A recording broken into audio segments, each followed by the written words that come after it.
And the federal government imposes COVID-19 lockdown restrictions stage 4, which takes effect from tonight. Public gathering and recreations affected by this announcement. And some political parties protest the decision of INEC to deregister them in the wake of the Supreme Court judgment on the delisting of some political parties. Plus, INEC explains the polling unit access program.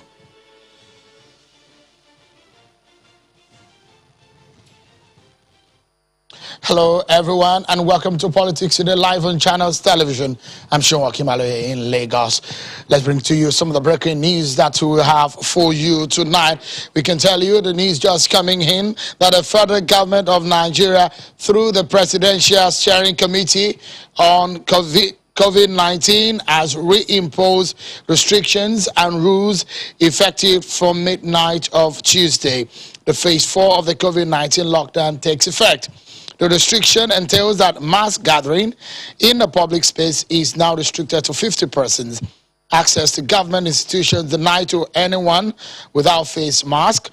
Government meetings and travels limited to virtual platform. Bars and nightclubs should remain closed.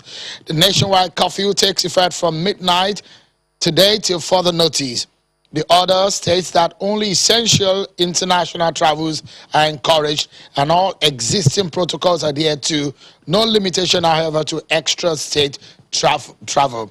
Let's tell you the breaking news right here on China Television that the federal government, through the Presidential Steering Committee on the COVID-19, has reimposed restrictions and rules effective from midnight of Tuesday.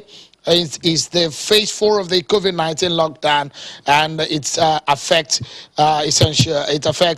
gathering in public places. Bars and nightclubs and gathering in public places are now being restricted to 50 persons. Stay with us right here on Channels Television. We give you perspectives into that later on the station. We have some other stories for you on our political roundup.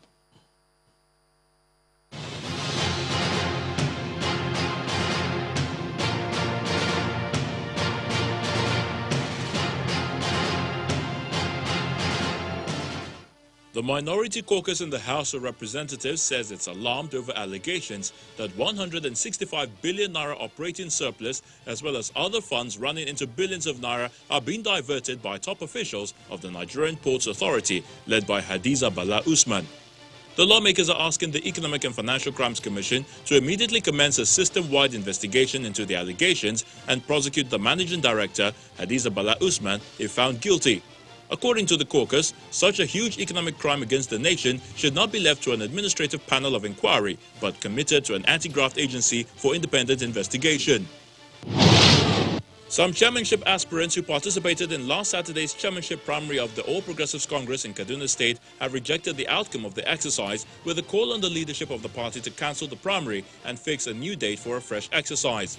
The aspirants accused the party's electoral committee of violating the election guidelines in order to undermine the smooth conduct of the primary election. We are not just sitting down. We want to be sure that facts are there for us to know that it was not being fair. We know normally contestants or aspirants, they are very eager. They can say anything, even if it's not happening, they will just say it. But I'm assuring you that the governor and the team will just finish now. We are out to make sure that everybody is given a fair chance. The River State Governor Nyesom Wike has announced the review of the existing nighttime curfew in the state, adjusting the starting time from 10 p.m. to 7 p.m. Governor Wike, in a broadcast on April the 29th, imposed a 10 p.m. to 6 a.m. curfew on the state after some security personnel were killed in overnight attacks in 2 local government areas. We have reviewed the existing nighttime curfew across the 23 local government areas, which will now start from 7 p.m. and end at 6 a.m. until further notice from tomorrow, 11th of May, 2021. And ahead of the 2023 general elections, the Independent National Electoral Commission, INEC, has created a total of 1,235 new polling units in Imo State in order to expand voter access to polling units. According to the INEC Resident Electoral Commissioner in Imo State, Professor Francis Izono, the new polling units emerged from the 3,523 existing polling units in the state based on the national threshold of 500 to 750 registered voters. Experience has shown that enhancing voters' access to polling units usually increase turnout in elections.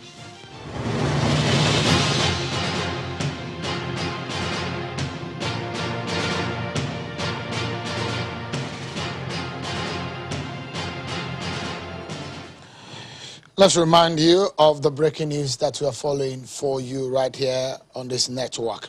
That the federal government has imposed some COVID-19 lockdown rules on stage 4 of the COVID-19 lockdown, which takes effect Tuesday midnight.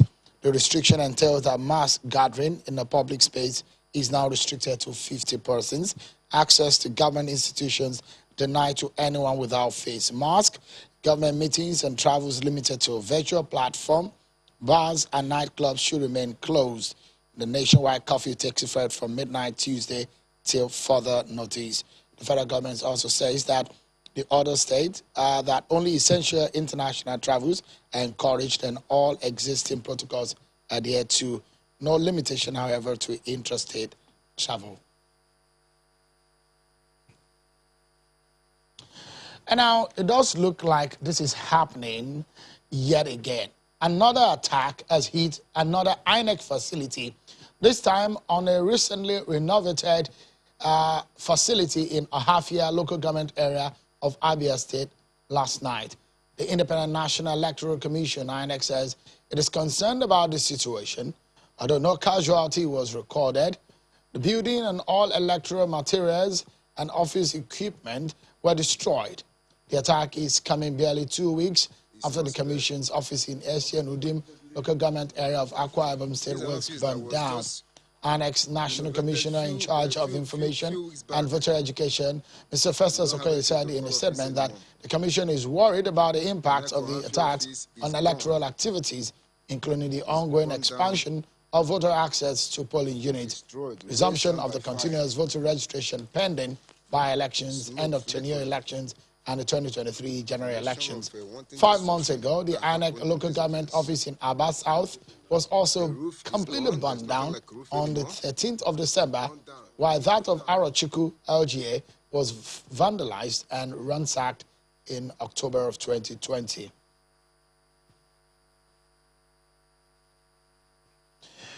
Of course, we'll take on this matter and some other issues. Some of the political parties that may have been involved in the deregistration by INEC are also voicing out their frustration. They say they are illegally or unconstitutionally removed or delisted by INEC. We'll also look into what INEC is doing in expanding the polling unit. Is it been fairly done across board? Tonight, let's get the thought of INEC Director of Voter Education and Publicity, Mr. Nick Dazang, who joins us virtually from Abuja. Thank you so much, Mr. Dazang, for joining us tonight. First and foremost, this worrisome scenario playing out on INEC facilities is one too many, isn't it? The one that we're seeing last night in Abia State. This is not the first time in Abia State. But how impactful is this in the sense that it affected your machines, some of your equipment and all that? Is this going to stop any of the election that you are planning for in the coming days? Or what exactly is the extent of impact of these disasters that I've seen recently? Disasters, man-made and man-visited, regrettable because they are impactful on our activities. As you very well know, we are trying to expand voter access to polling units across the country. And on Monday, 28 June 2021, we are going to recommence and resume the continuous voter registration exercise, which we suspended, shortly before the conduct of the 2019 general elections. In addition to that, we have the Anambra State Governorship election scheduled for 6 November 2021. And whenever we conduct governorship elections, we draw on resources, adjoining the state in which the election is being conducted. And since some of these offices, in terms of proximity, are very close to Anambra State, they have the potential of affecting the conduct of the Anambra State governorship elections. But most specifically, they can impact adversely on the CVR, that's the continuous voter registration exercise, because these exercises are conducted at the level of the ward and local government level offices. So once you have these offices being bombed, then they have impact on the conduct of our preparation for the conduct of the 2023 elections themselves. So it is for us very concerning. And beyond this, we need to also look at the fact that these are assets that belong to the people of Nigeria. They are institutions in which millions of money belonging to taxpayers have been invested. And once they are being bombed, you need to rebuild them all over again. You need to furnish them. You need to also put back the sensitive and non-sensitive materials that have been destroyed, like voting cubicles, like ballot boxes, which were affected in these recent bombings. Okay, it's regrettable that this is happening to INEC, and we hope that you'll be able to move swiftly especially because of Anambra election that is coming, to regain lost grounds. But let's talk, because we have so much to talk about. But I know that some of the political parties that you deregister are already talking. But give us a sense, out of the over 90 political parties INEC had before 2019, after that election in 2019, you deregistered over 70 of them. The Supreme Court gave a judgment. But on INEC register officially, how many political parties do we have? As we speak now, we have 18 registered political parties. You know, before the conduct of the 2019 general elections, we had 73 parties that fielded candidates. And in the aftermath of the conduct of the 2019 general elections, and as it is expected by us, by law, whenever a general election is conducted, INEC does an assessment of the performance of the political parties. And where the parties are found wanting, for example, if they are not able to win any seat at all in the elections, then INEC, has the right by law to deregister them. Of course, there are other considerations, such as if they breach the requirements articulated in sections 221 to 229 of the Constitution of the Federal Republic of Nigeria. But in this case, INEC registered these 74 political parties in the aftermath of the 2019 general elections because they did not register any presence in any of the elections that were conducted by INEC. And by law, when political parties fail to achieve that benchmark or reach that threshold, then they are deregistered. And we are glad that the Supreme Court has upheld the position of INEC, which shows that INEC did not act outside of the law. INEC did not violate the law. What INEC was just trying to do is to ensure that the right thing is being done, which is that any party vote is sold ought to win at least a seat in the conduct of a general election. And these particular political parties that were deregistered came short. And we are excited that the Supreme Court judgment, underscored the fact that, first of all, INEC had the constitutional right to deregister these parties, and that INEC did not act out of whim or out of any ulterior motive outside the law. All right. So we'll take a break now. Mr. Dazang has explained and given us the position of INEC in relation to those political parties. INEC said it has deregistered. But one of the political parties in question, the YDP, the national chairman of the party, Ms. Georgina Dakpokpo, is in our Abuja studio. And we'll take a break. When we come back from the break, she will be talking to us in relation to what Mr. Dazang has said and the position of the Supreme Court and the protests that are staging in this respect.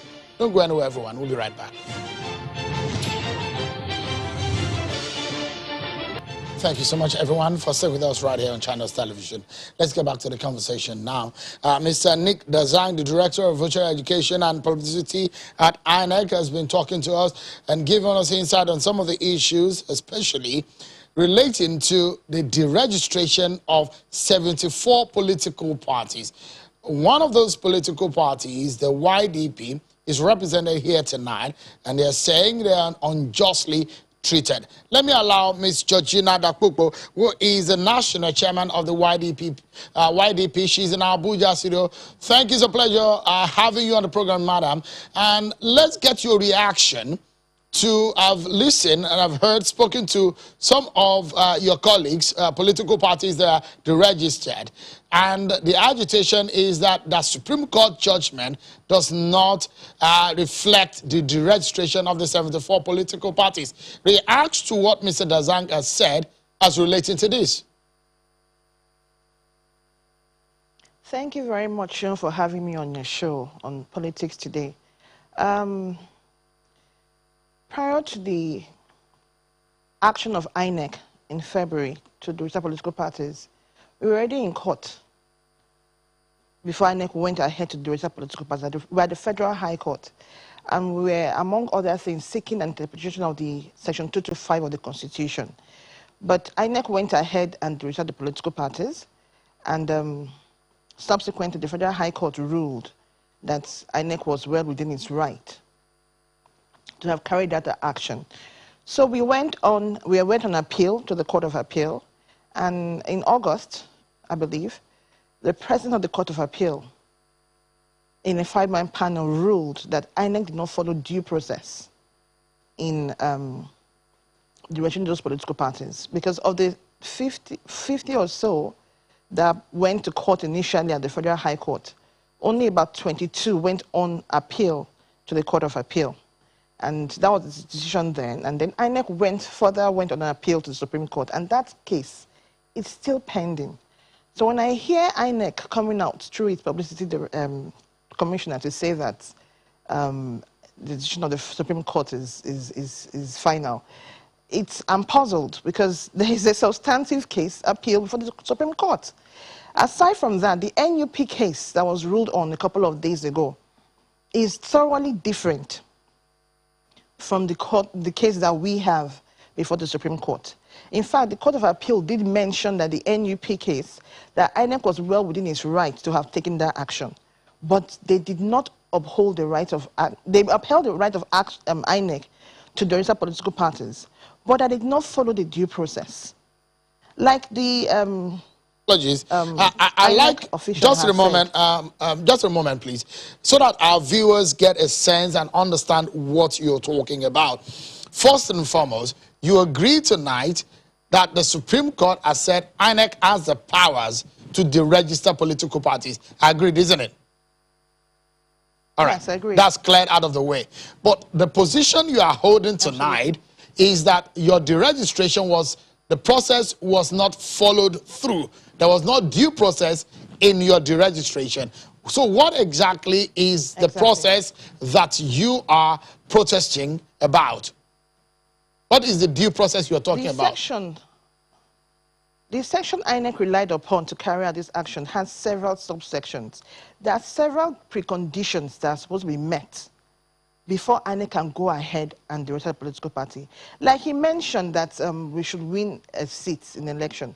I'm very much aware that another political party, I think that was COA, won a position, I think a chairmanship position, a councillorship position in Enugu State. And they informed INEC. Yet INEC went ahead to register a political party. There are other preconditions that INEC has to meet before they can go ahead and register political parties. They came and did a thorough screening of political parties after the 2019 election. We didn't hear from them. They didn't come to tell us, oh, you did not meet a requirement, so you need to, you are facing the registration or anything. All we heard on the news was that we were deregistered. And there should be a due process. There should be a process for fair hearing. That's what we are saying.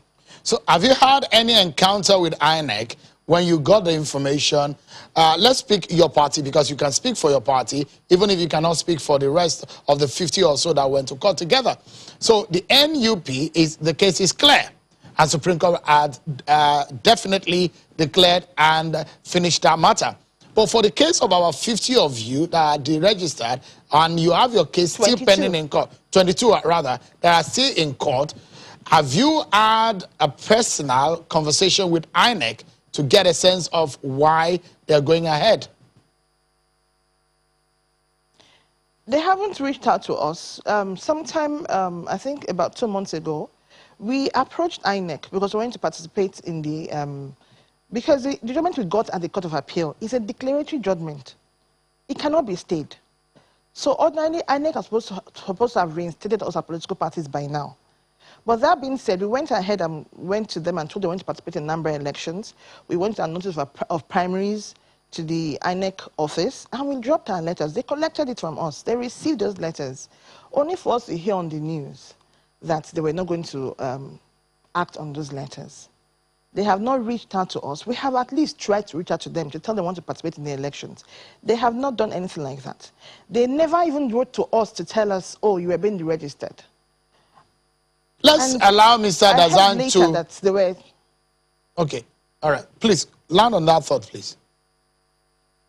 I heard later they were trying to, after we had gone an appeal, and probably they realized they were probably out of order, they tried to get in touch with political parties to try and give them a letter after the fact.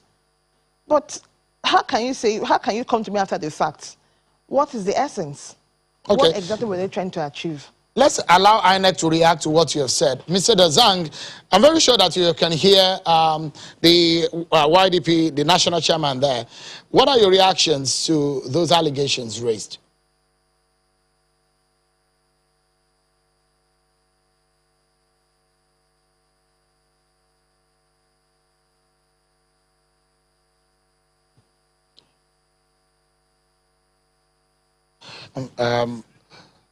Apologies. I don't know if Mr. Dazang is still with us. I'd like you to react to what...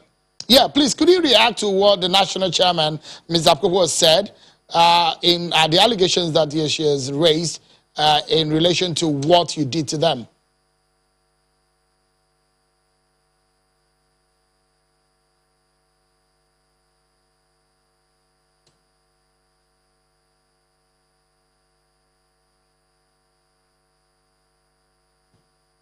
Unfortunately, I don't know what's happening with the line there with Mr. Dazang. But let's get our closing thoughts from the YDP national chairman. So what are you going to do now? INEC has taken his decision. You say you're not hearing from INEC. So where do you go from here? Well, we still continue to function as political parties because by the decision of the Court of Appeal, we are political parties. We continue to operate as political parties pending the final decision by the Court of Appeal on our appeal before them, on INEC's appeal before them. But as of today, we are still very well legally registered political parties in Nigeria. So this perhaps also, if this worries INEC, that you're not winning any election, no seat, what are you doing to ensure that you do that? Sure. The Nigerian political landscape is very interesting. I said that a couple of weeks ago on our program on your channel's TV. But before I go into what I was going to say, I just want to say something. There's nowhere in the world where political parties are deregistered because they don't win any election. Political parties are not created to win elections. They are created to represent the interests of a particular group of people. That is the function of a political party. All right. First and foremost. Okay, so... if we're not winning elections, of course we are striving to win elections because we want to have a seat on the table, to be able to have our voices heard as to what concerns us, as to what we are concerned about. Of course we are striving. But many of those parties that were registered were just parties that were registered some 6 months before the election, some a year before the election. YDP, that was our first electoral circle, and we're registered. There is nowhere in the world that is done. All right. How can we be able to build up enough support to win an election within an electoral circle? Unfortunately, we're out of time. Ms. Georgina Dakwopo, National Chairman of the YDP, thank you so much for your time tonight. Thank you for having me. Although, unfortunately, we could not get back Mr. Nick Dazang, the Director of Voter Education at INEC, to react to what the National Chairman of the YDP has said. But I guess we'll get INEC back on the program to get clarity on some of this issue. But this is how we close the program tonight. Thank you so much, everyone, for watching. I'm Sean Kimale. Bye for now.